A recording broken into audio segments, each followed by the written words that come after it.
झारखंड विधानसभा सत्र का पहला दिन हंगामेदार रहा। जेपीएससी का मुद्दा विधानसभा के बाहर काफी गरमाया रहा। सत्ता पक्ष और विपक्ष एक दूसरे पर आरोप प्रत्यारोप लगाते नजर आए। देखिए रिपोर्ट। कांग्रेस विधायक इरफान अंसारी के बयान पर भाजपा विधायकों ने निशाना साधते हुए पूछा है कि वो क्लीन चिट देने वाले कौन होते हैं। क्या वो जेपीएससी के मेंबर हैं या विधानसभा द्वारा बनाई हुई कमेटी के मेंबर हैं? कांग्रेस का पुराना एक चाल रहा है कि हमेशा से संवैधानिक संस्थाओं को कमजोर करते रहे और हमेशा संविधान को इमरजेंसी का जो पीरियड है वो संविधान को सबसे कमजोर करने की स्थिति है। और अब उनको मालूम है भली बात कि विधानसभा संविधान का प्रतीक है और संविधान को रिप्रेजेंट करने की सबसे बड़ी संस्था है। इस संस्था को किसी भी कारण से जो उनके मूल प्रस्तावना है उसके इतर कोई भी काम नहीं किया जा सकता है और इस गलती को खुद स्पीकर महोदय ने स्वीकार करते हुए इसके रिव्यू के लिए कमेटी बनाई है। अपने डिसीजन पे खुद रिव्यू बैठा है, तो उनको समझना चाहिए।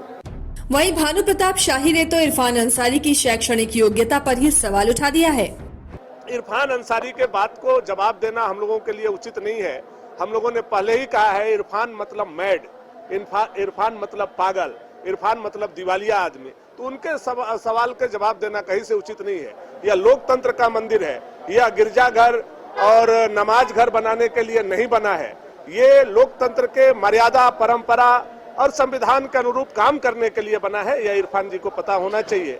और नमाज कक्ष पर भी जिस तरह से सदन गुमराह कर रहा है पूरे प्रदेश को, ये भी काफी आपत्तिजनक है।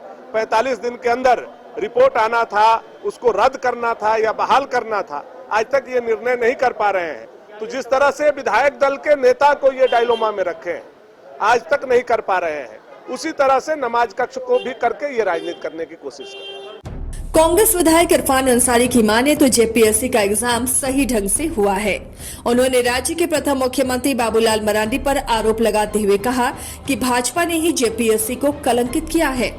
वर्तमान सरकार युवाओं को नौकरी देना चाहती है, वहीं भाजपा इसे राजनीतिक रूप देकर अपनी राजनीतिक रोटी सेक रही है। तो हमें नहीं लगता है कि उसमें कोई गड़बड़ियां हुई है।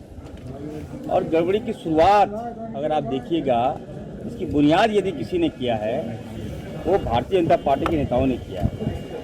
प्रथम मुख्यमंत्री बाबूलाल मरांडी जी ने जब उनके नेतृत्व काल में जेपीएससी का जब एग्जाम हुआ तो भ्रष्टाचार वहीं से उजागर हुआ और एक से एक कारनामे भाजपा ने किया।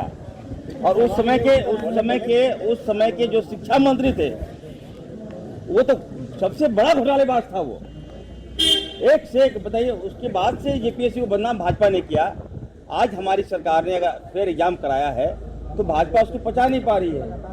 इसलिए मैं कहना चाहता हूं कि अभी वेट एंड वॉच कीजिए और हमें लगता है कि युवाओं के साथ हमारी सरकार भेदभाव नहीं करेगी।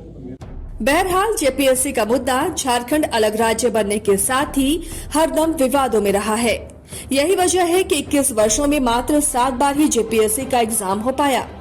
अब अंदाजा लगाया जा सकता है कि सरकार किसी की भी हो, लेकिन झारखंड के युवाओं के भविष्य के साथ हरदम खिलवाड़ होता रहा है और अभ्यर्थी कोर्ट की शरण में जाते रहे हैं।